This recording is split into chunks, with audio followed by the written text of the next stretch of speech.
Ça part d'une rencontre avec Isabelle Adjani, qui remonte à 1 an déjà, où on a, pendant toute cette année-là, émis le désir de travailler ensemble, de partager en tous les cas aussi une aventure, au-delà d'une aventure humaine que nous avons aujourd'hui, une aventure artistique.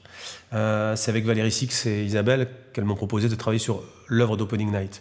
Seulement, Opening Night, c'est une pièce, avant tout, de Cromwell, qui raconte l'histoire d'une actrice, d'une grande actrice, qui se prépare pour rentrer en scène, pour interpréter le rôle d'Arkadina dans La Mouette de Tchekhov. Et c'est aussi l'histoire de Cassavetes avec Gina Roland, de cette adaptation que Cassavetes a fait, de cette libre adaptation qu'il a fait de la pièce.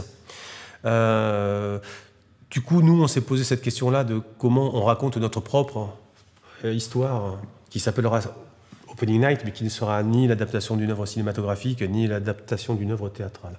Par contre, ce qui peut être intéressant, c'est de montrer, comme dans ces 2 œuvres-là, la question du portrait. Le portrait d'une femme et le portrait d'une actrice. Et comment ça gravite de l'un à l'autre, comment ça oscille de l'un à l'autre.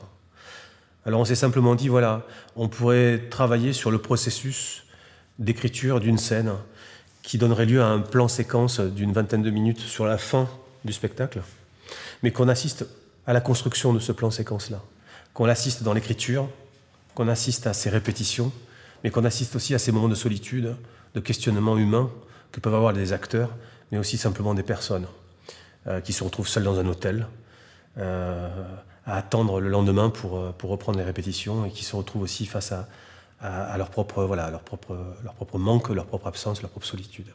Donc voilà, c'est une histoire de portrait, ça sera un portrait qui raconte ma rencontre avec Isabelle Adjani, un portrait d'Isabelle, comme un peintre qui peindrait sa muse.